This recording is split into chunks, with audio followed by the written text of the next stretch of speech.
pictures of cool stuff than for me to stand up here and talk about it. So the kind of title, provocative title, is about, it uses the word archaeology, which sounds about stuff that's really old and really sort of gone. And I want to share a quote with you here from, some of you may know him, so Michael Shanks, from the archaeologist from Stanford. And as he describes it, for me, archaeologists do not discover the past, they work with what remains. And archaeology is about our relationship with what is left of the past, and more, archaeology is the discipline of things, the history of design, how people get on with the material world and with materiality itself. And I think, you come to a conference like this, and you have so many really smart, speakers and resources and thinkers talking about the technology and really the culture that's driving the technological decisions and discoveries and progress that's being made. And it's, pretty amazing, because I happen to believe that most technologies are the result of a culture trying to engage with certain problems that are out there. It's not, and there are things that are just technology sort of discovering itself, and I want to talk a little bit about that. But I think pretty deeply about cars and about automobiles, and I think that they actually mean something quite a bit more for a lot of us than just how we get from point A to point B. And I'm very excited about actually a future that includes autonomous vehicles and all sorts of transportation technologies that are different, and I'll talk about them a little bit. But I think it's also important for us to remember who we are and what it means to be truly human and how we engage with materiality itself. And that's what I want to talk a little bit about, and then I'll just talk about a few of our activities, and I'm happy to answer any questions that anybody has, or we can talk just about cars if you want to. That's what's more fun than that. I do that all the time. Trust me, being an insurance person, there is nothing more fun than walking into an insurance conference, being the only car guy there, because I'm the coolest person in the room. And my biggest advice to people is that whenever they say, like, gee, I wish I could be cooler, I'm like, no, you don't need to be cooler. Just lower your standards of the rooms you go into, because you can be way cooler. Being a car guy in those kind of settings is great. So for the last 5 years, I've lived kind of two professional lives. I want to share these two with you so that I can share a story about why I do so much of what I'm doing and how we're really designing our organization to think about a future of how autonomous and other transportation technologies will come together with some of the cars that we care about most. And I want to talk about why. So, as Terry so kindly introduced, I run a business that started off in the insurance space. Now we're in the publishing and membership space. You heard a little bit, maybe if you were here at the previous panel, about our projects like Drive Share, our peer-to-peer rental business, and we have a lot of other really cool stuff that we're working on in addition to that. I won't bore you. But, a lot of my professional car world stuff, when I'm not sitting in front of a computer, looks a lot like this. I go to cool places like Pebble Beach, and I judge with really smart people who know way more about cars than I ever can. I speak to lots and lots of groups at car events about the future and trends that are going on in the vintage car world and just in the automotive enthusiast world in general. And I have a lot of fun doing that. We have a lot of data.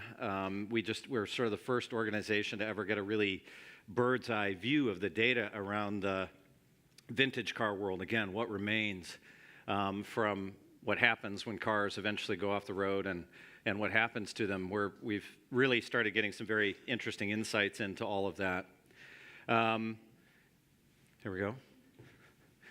But the second, and so you imagine, that's one part of my professional life. The second part of my professional life, I've been part of an organization called YPO for almost 20 years. It's a CEO organization of medium to larger size businesses. It was really my graduate school education in business was traveling around the world, meeting business leaders and doing all sorts of cool stuff. Strangely, somehow I ended up becoming the global chairman of YPO in 2016, 2017.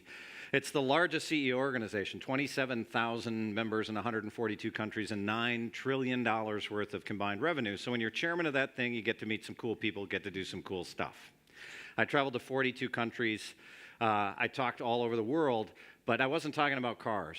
I was talking a lot about the change that we're all feeling in society, the many changes that are affecting business people, affecting culture, driving all of those sorts of things.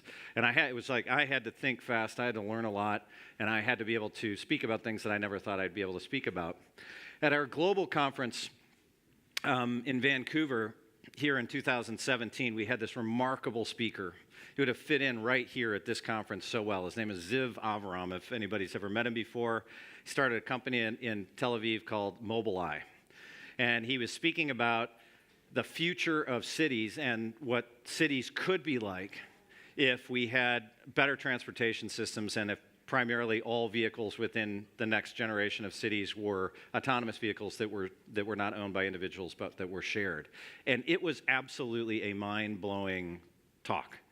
There were about 3,000 people at the conference, and at one point at the end of his speech, we got 1,875 people up with virtual reality goggles on, and we set a Guinness Book of World Record, the most simultaneous people watching a virtual reality thing. And we took a ride through this city of what it could be like if every vehicle was autonomous without a driver and it was shared in its ownership. It was really, this guy's a Walt Disney character, and then I kind of gave him his Guinness Book of World Records. I did, honestly. I presented it to him. So I went back, and I had not actually met him. I met him backstage, and I said, that was remarkable. I really want to meet you. I want to get to know you. The stuff you're talking about is amazing. I think I need to know it.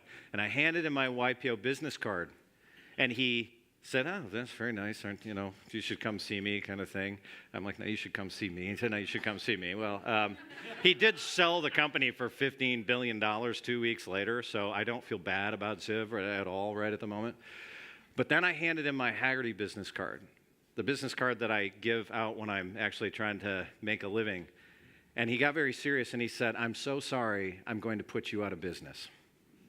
He actually grabbed me by the arm. He got really serious, looked me straight in the eye, and he said, seriously, you have to find something else to do. Now, I don't know how your mother taught you to meet people, but my mother is much more polite than that, and I was kind of ticked, right? Here's this guy threatened to put me out of business. I complimented him. I gave him a Guinness Book of World Record, and he's going to tear my world apart. And it really bugged me because what I realized is that, I have this really cool business. We have all this data. There are tens of millions of people that actually own cars that are cool, that are vintage cars, that are the new modern muscle car and sports car stuff. They're the greatest. We are in a new golden age of the automobile right now, of fun cars to drive. But yet I felt very much divided, like this picture I took last week out here in California. It's like I felt like I knew something and he knew something, and somehow our worlds were colliding. And our story in the car world wasn't good enough to stand up against his story. He was going to look me in the eye and say he was going to put me out of business and that I had to find something else to do. And, once I got over myself, I realized we got to get our story right. Our story, this is a story of humanity and how worlds collide. And we've been here before. And it's actually, okay, I'm going to have to got a little bit of a distance here thing goes. So what is our story? Why are we here at the Petersen Museum? Why are we talking about the future when we're at a museum, right? Because, museums kind of have a reputation, right? In some parts of the world, they're not gleaming and modern and cultural centers like we are here at the Petersen, where, some of the greatest cars in the world can be displayed and bring people in to get them excited about it because, you just don't get to see this stuff very much, right? That was at the Louvre 2011 when Ralph Lauren's cars were in there, finally elevating cars to their proper place in the cultural pantheon of, how we need to be thinking about it. But they don't look very active in that environment now, do they? So you go to Pebble Beach, they look a little bit more active. They at least had to drive on the lawn, right, on and off a golf course. Is that really what these things are meant to do? Or you could go over to Goodwood and you see remarkable grids of some of the greatest historic racing cars of all times, just being flogged back and forth with each other. They trade a lot of paint at Goodwood. It's absolutely terrifying if you're an insurance guy. Like me. It's just, Thank God Lord March knows how to, serve cocktails over there during when some of these races are going on. But the reality is, okay, that's fun. I'm, trying to tell a little bit of a story and this is a story that we're telling ourselves. And of course, you go to Goodwood and it becomes kind of a costume party, right?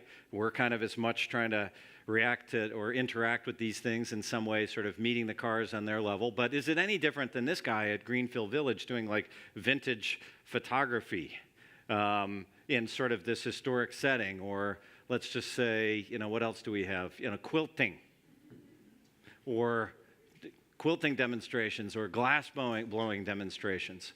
It's interesting, kind of interesting, like maybe making your own soap is interesting. But, buying your own soap is a little bit easier way to deal with soap, in my humble view. This is, I don't know if we lift that up a little bit, I could get, it's just, yeah. Yeah, sorry, there we go. This is another one of my favorites. When you go see the reenactors, I remember I did a leadership thing at Gettysburg and watched all these reenactors giving tours over there, and I thought, who are those guys? And is this what car people are going to look like someday? That the only way we get to interact with cars when they're actually out there is this going to be us. We got to put on something and we got to pretend to shoot each other. It started making me a little nervous. Again, I don't think our story is quite straight.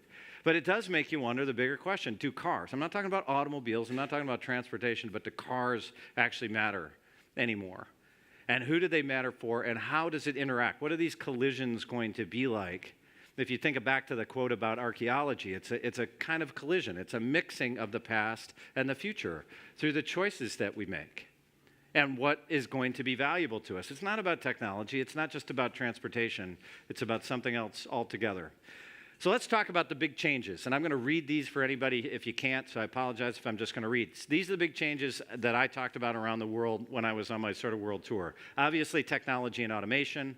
Climate change, if you're not aware of the fact that there's some things going on with the climate, you're not paying attention. Global trade and digital markets. Markets are global now. Urbanization, which I would submit is the largest single trend, and that's why we're actually here having this conference here. It's about urbanization and population shifts.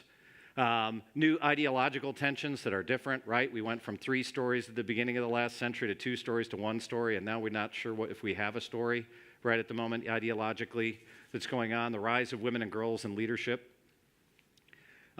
Individual fulfillment eclipses faith. It's now more important that I feel fulfilled than I'm attaching myself to faith.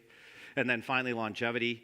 If you talk to most genetic scientists, we're somewhere between 8 and 11 years away from solving the 2 biggest reasons that most of us are going to die, which is cellular disease or inflammation, which could, if we all are healthy enough to survive that 8 to 11 years, could mean we get another 30 or 40 years on the planet. It's going to be a pretty different kind of world out there when people are not maybe getting to 100, but people are regularly getting to 130, 140 years old. Pretty different. Big changes, right? So it's, again, those collisions of the past and the present. Anybody seen this picture? It's a famous sort of thing. So this was New York City, 1900, right? There is actually an automobile in that photo, if you look closely enough. Sorry, it's a little bit of a grainy picture. But everything else is horse-drawn, or people are walking around, some bicycles. So this is 13 years later.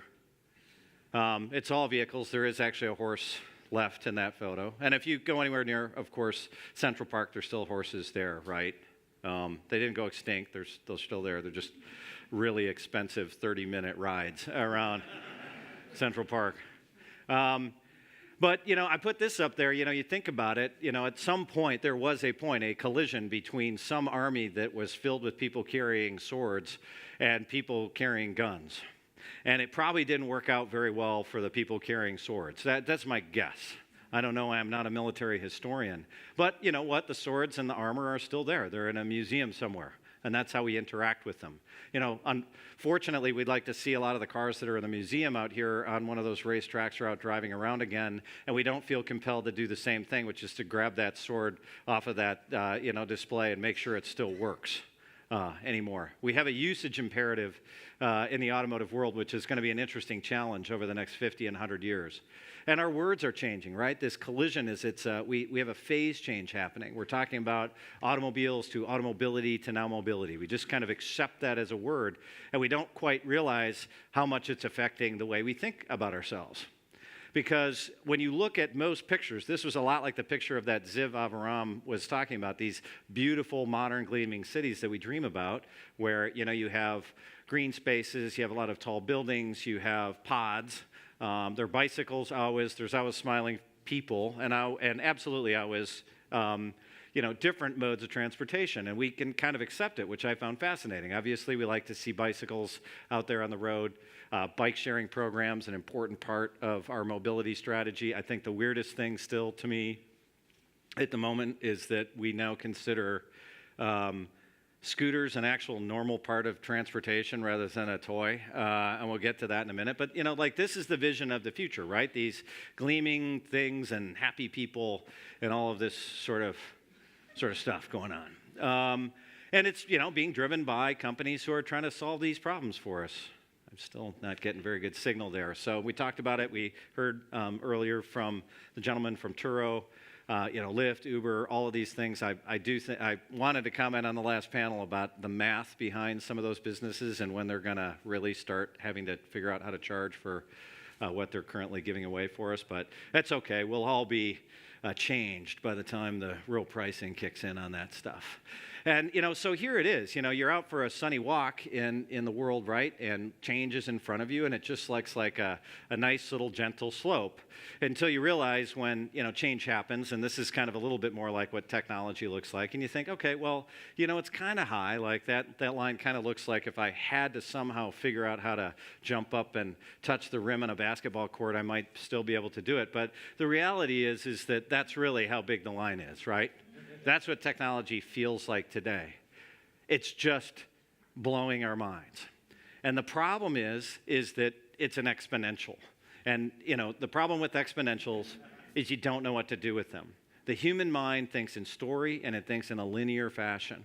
That's how we're wired. That's how we experience the world. We don't experience the world in an exponential way. And yet, that is what we're facing. That's why it feels so weird. And that's why all of those changes that I mentioned up there that are affecting the world, that's why some people view it as opportunity, but most people are just kind of freaking out. It's okay. There's a way that we can look at it, because technology in and of itself isn't perfect any more than the technology of the vehicles that we love to look at in the museum is deficient. Is it truly deficient technology, or is it something else that makes us attracted to it? And that's what I want to kind of move to in a minute. Oh, here's my one comment. By the way, the first conference that ever met, it was 1898, met in London to talk about 1898, not 1998, 1898, that was worried about the coming era of when, I think the prediction was that horse manure would stack up in the cities like 10 feet, and that's why they had to figure out how to start getting horses out of the middle of urban centers everywhere. And I just kind of find it ironic that you start seeing pictures like this.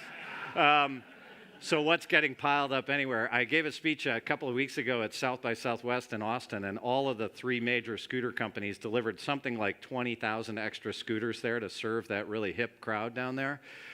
Apparently, they all forgot to tell anybody that you're not allowed to ride one of those scooters if you've been drinking. And which is a big thing that happens at South by Southwest. And I actually was talking to a police officer who was directing traffic down there. I'm like, are these scooters just driving you crazy? And he said, here's the thing you won't believe. The night before, last night, they had 500 DUIs on scooters. And because everybody thought, well, I'm not drinking and driving, I'm just riding the scooter. He said, people don't know. You got to be careful of those things. But just, is this the new manure that's kind of getting piled up? I'm just saying, just a question. Not commenting, I'm just, bringing you a story. So again, collisions of the past and the present. But we go through this, and we've been here before. Think about it. How many of you have a little bin in your house somewhere, someplace in your closet that you don't know what to do with the old cell phone, right? I counted it that I now have something like 5 Kindles that I don't use anymore. I'm a reader. I like to read a lot. But the better ones are just better, right? And I get to go buy the new one. And I have the new iPhone. And the recycling just doesn't work very well, right? Because that's actually just old computers. And just sitting there, what do we do with these things?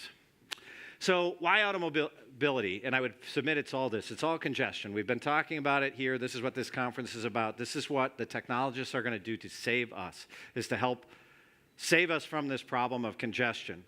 Because this is what cities look like today, right? And anybody know what that is? That was the world's biggest traffic jam ever.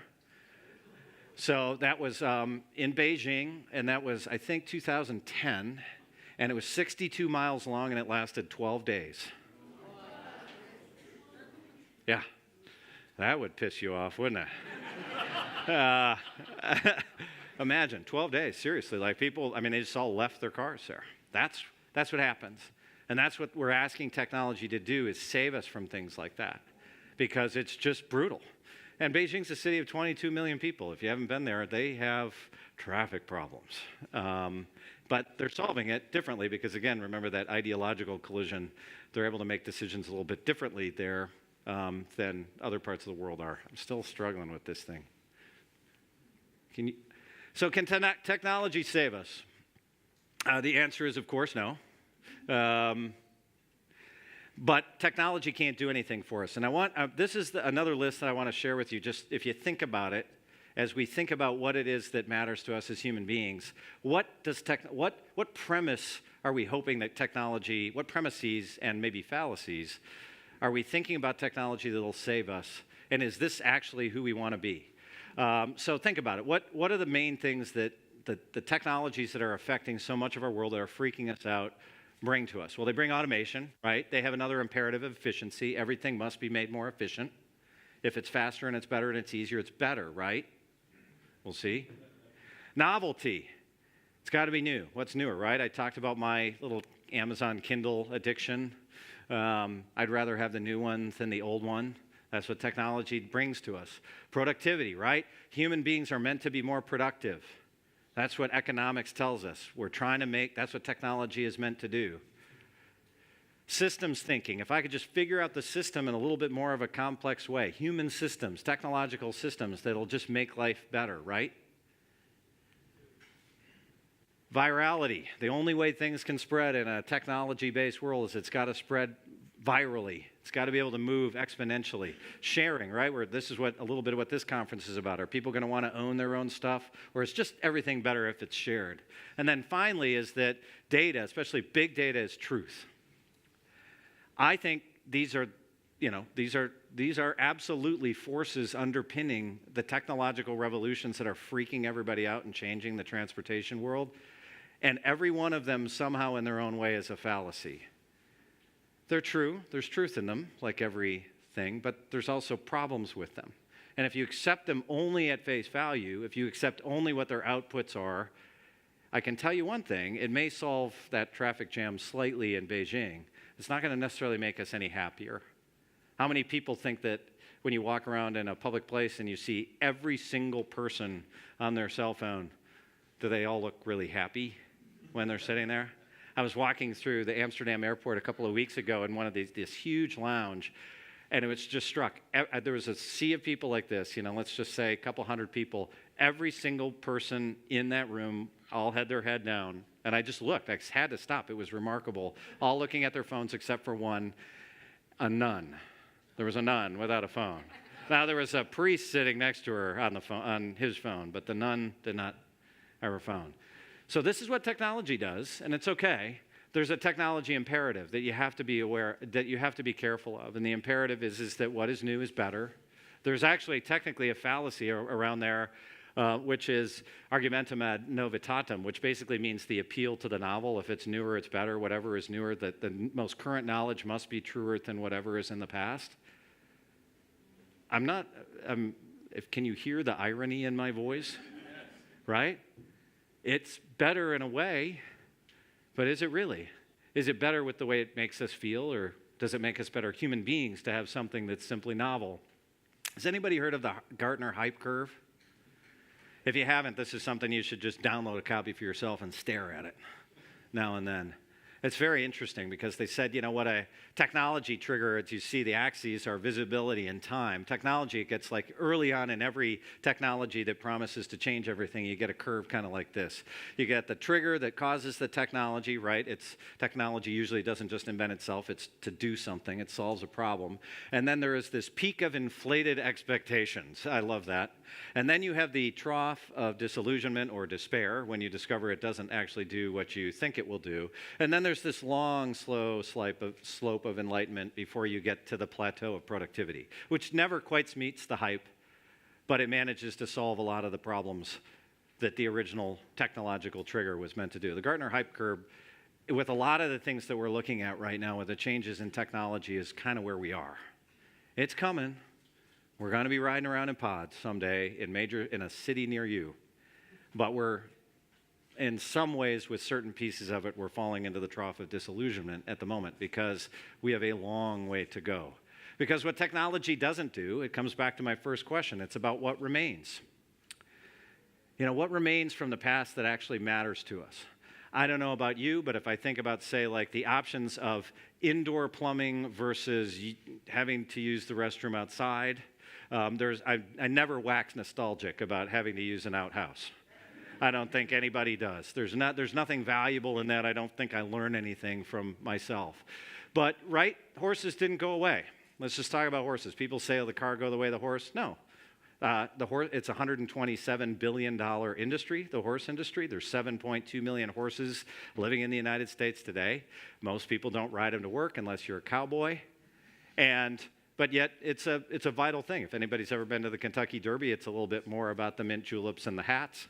But there is a horse race that happens very quickly in the middle of that whole thing, if you haven't been there. Or you just think about it, just people being able to get outside and do things on horses, or Olympic jumping.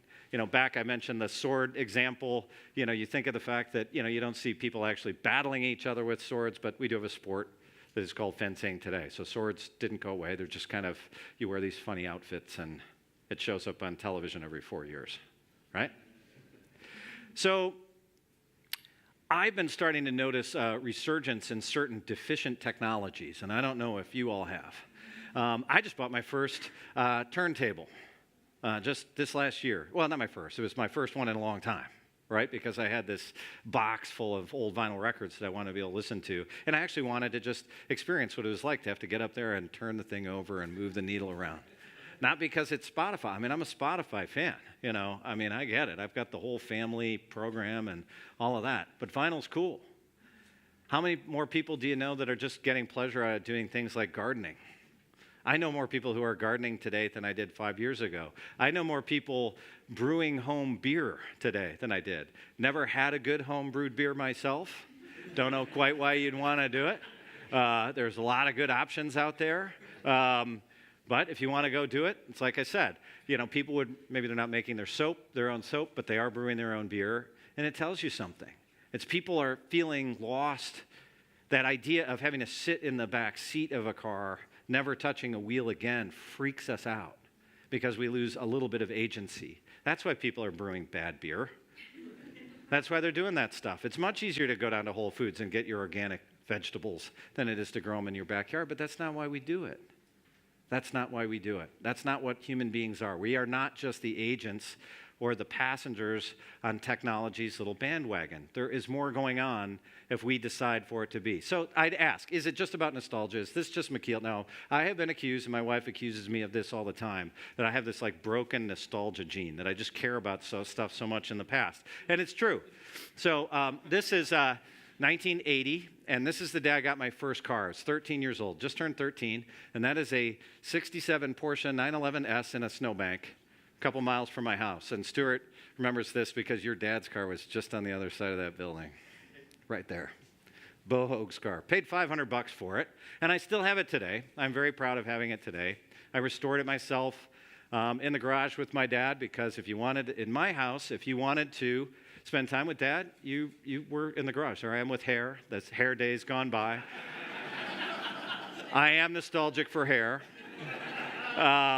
Wish I still had some. Be awesome.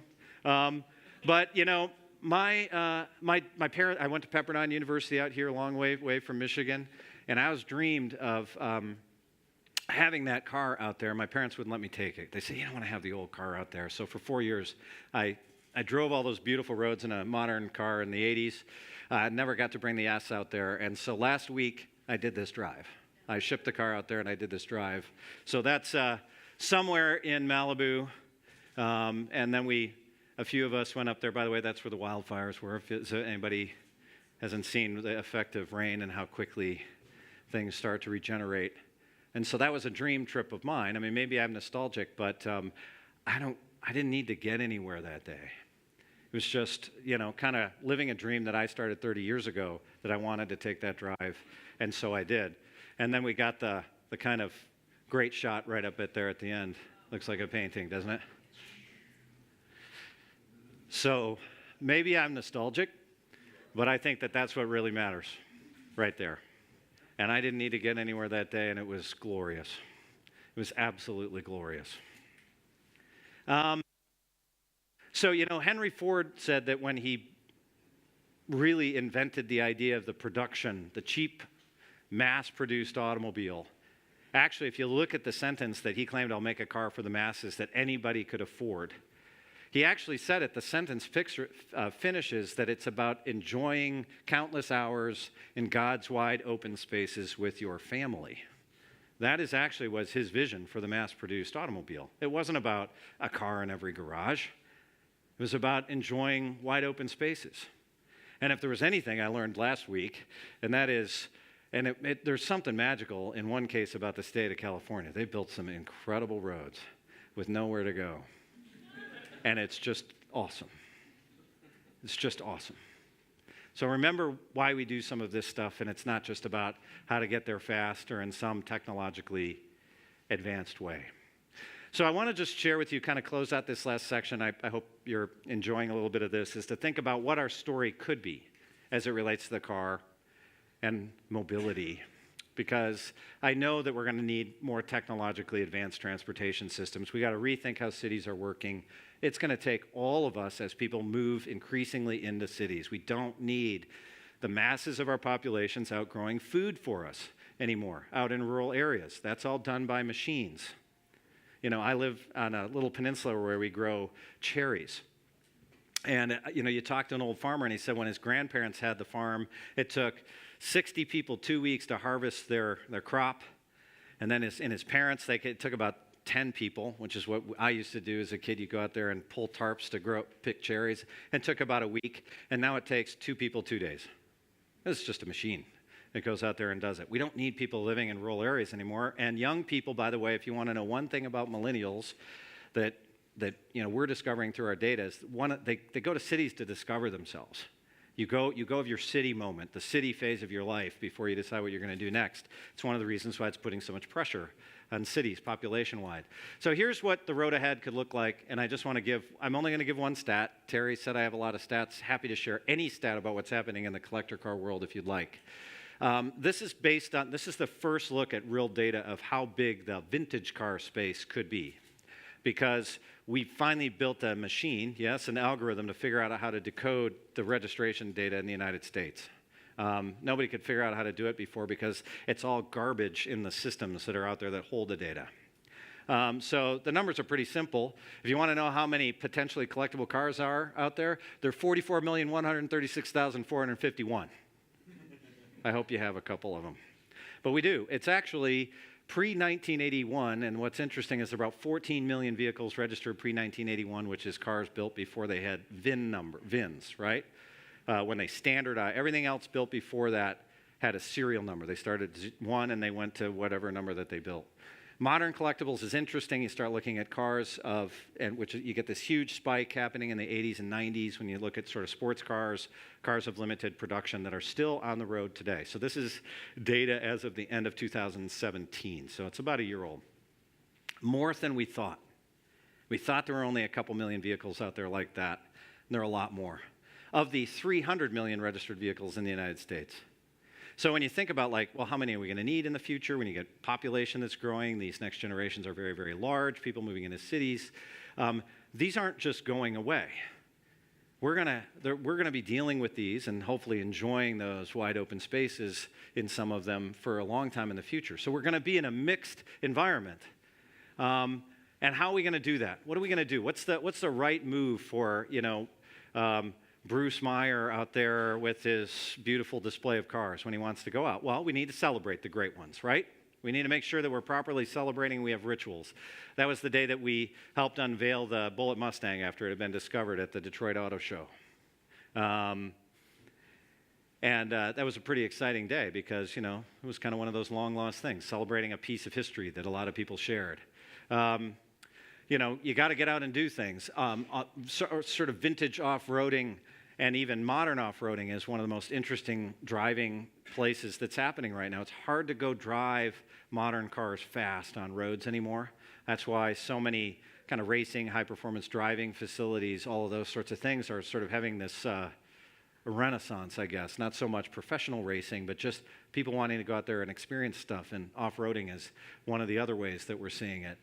Cars and coffee, it's the new language of how the car world operates because it's not a big club. No one has to print the newsletter. You don't have to have club officers. You just show up in a parking lot for a couple of hours, and you never know what you're going to be parked next to, and then you just take off about 10 o'clock.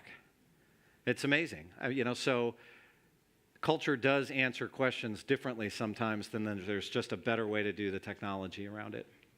Another great Cars and Coffee. Lufgekult, if anybody's been at it's next week, right? Or is it later this week? Amazing what they've done to sort of bring actually a whole new type of crowd and to just admire really cool air-cooled Porsches. And I'm particularly biased towards them, so that's not my car right there. Pretty awesome. So what else do we need to do? It's always going to be about blending, right? The technology doesn't just win. It doesn't just replace everything. It's going to be about blending old and new. Well, for us, a big thing for us in our organization is about trying to figure out friendly ways to get the next generation involved. I think we've had something like 13 or 14,000 young people participate in our youth judging programs. And you want to know what the biggest challenge about putting these youth judging programs out there, especially at like some of the big concours? The owners didn't want the kids touching their cars. And if you want to get me riled up, tell me that one. Kids can touch cars. It's okay. You can polish the fingerprints off of them. Because if sitting behind the wheel of that Ferrari means that she or he may want to own it someday, then that's what we got to do. Put them behind the seat. Let them get a little fleck of grass on the carpeting. It'll be just fine. The car will be fine. If you can race them the way they're doing it over in Goodwood, you can certainly let kids sit in them on a golf course someday. We started doing a couple of projects like this, which is how could we in the United States elevate cars to sort of a cultural level. It's not Ralph Lauren's cars in the Louvre, but it was our view through the organization we founded, the Historic Vehicle Association, the HVA. This was last year at the National Mall. Until 3 years ago, a car had never been on the National Mall in Washington. Very anti-car there. So we had to convince them with the first minivan, the 15th millionth Ford, the Bullitt. That's a World War I Cadillac, and then that is Ferris Bueller's, the Ferrari the fake Ferrari from Ferris Bueller's Day Off, the movie. And that's the one, of course, that got all the attention, as you might imagine. But we have to do this stuff. We're going to have rituals and celebrations to make sure that the next generation are interested in them. This is it? This is it. I don't get it. No touchscreen, no USB port, no Bluetooth, no anything. Exactly.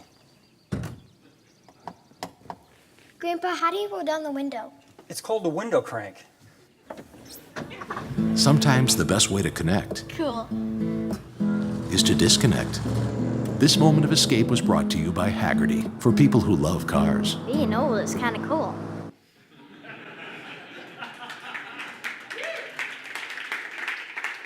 It just breathes insurance, doesn't it? That's what we're trying to do. Here's another one we did.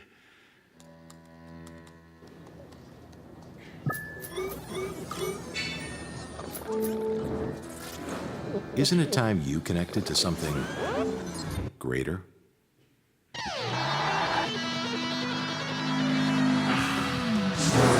Sometimes the best way to connect is to disconnect.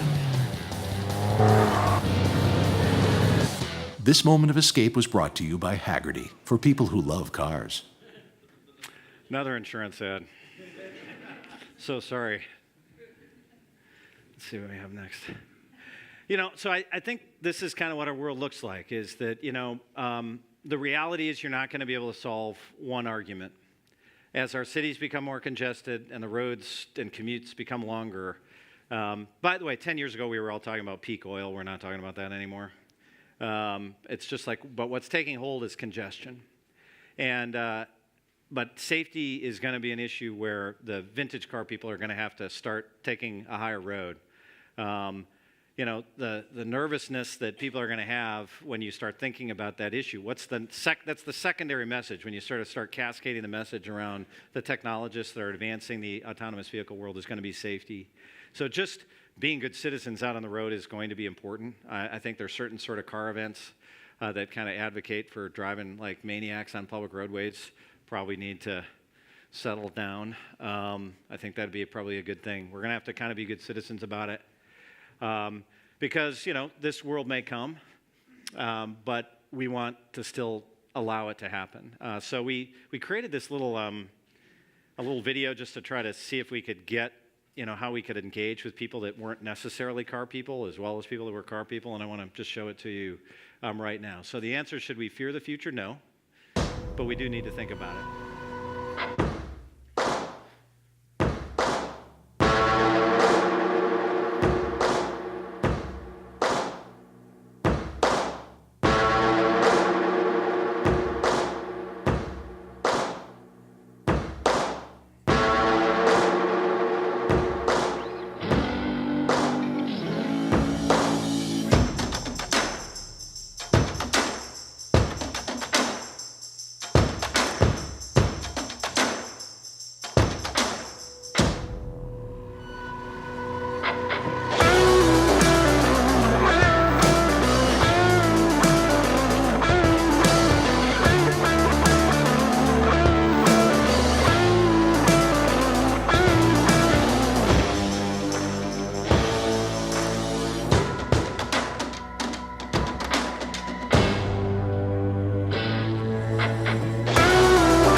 So I started off by asking a couple of questions that, hopefully were provocative to you. And that is, what from our past are we going to allow to remain? I mean, there is no doubt about it that we live in this time of incredible progress.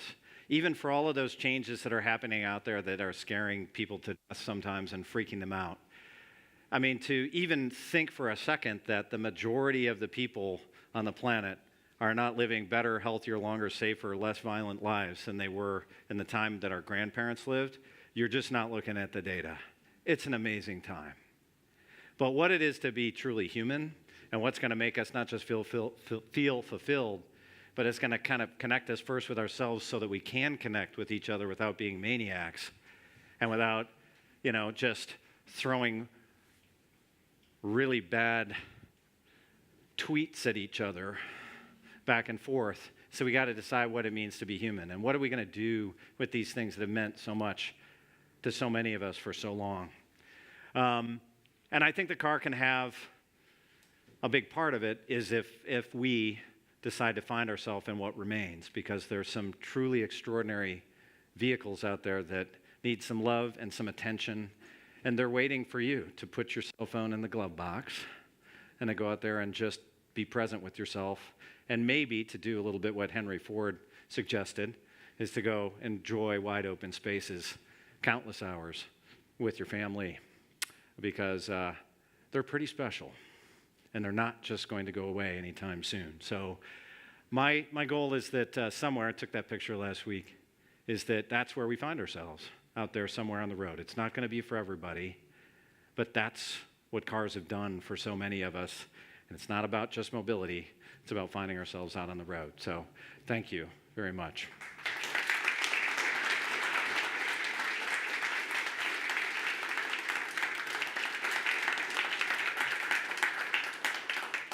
I've been given a couple minutes for questions, like 2, so I think I can take a few questions if anybody has any or comments. If you think I'm crazy, it's okay. I take feedback very well. Yes? So last week, Tesla announced that they're going to start. Thank you. So last week, Tesla announced that they're going to start selling insurance to their own vehicles.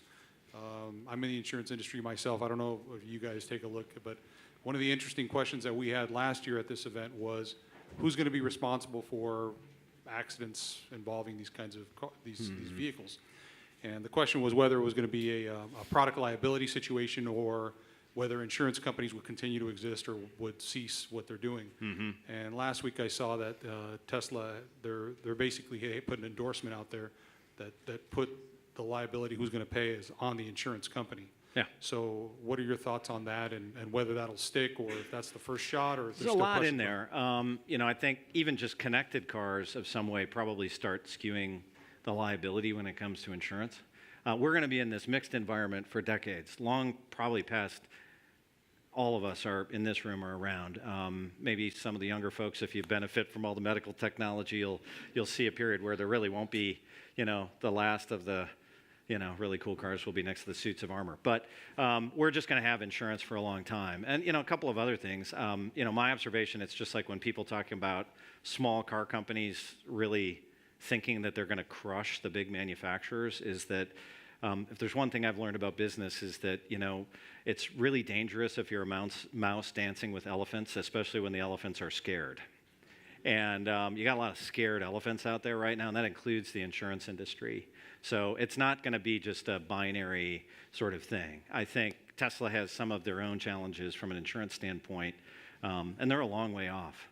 I mean, based upon all the accident data, because, by the way, the company they announced that with is a partner of ours, they're a long way off from that being able to really work very well. So it's just going to be complex. The one thing I would say is that in the future, insurance is going to be kind of like it is now and kind of more like a warranty. There's going to be some that just kind of comes with it, and some you're going to have to buy, because that's the likely design in the future. Happy to talk afterwards, though. Yeah. Anyone else? No? Questions? Yes. So clearly there's a lot of passion, a lot of emotion that's gone into the creation of these beautiful pieces that you cherish so much, and that is a rearward-looking view. How do we ensure that that same level of passion and human design, as experienced designers, is carried into the future? Because I think the success of these pods of the future will rely upon the human design aesthetic and components that make them desirable and aspirational for lifestyles in the future. Yeah, great. It's a great question. One thing in our data, what's interesting even just about the challenges with next generation, there's this whole weird kind of meme out there that young people just don't like cars. And the reality is young people can't afford cars. The young people, the data is coming from the generation that came up right after the financial crisis. The financial crisis only started 10 years ago. We're still in it.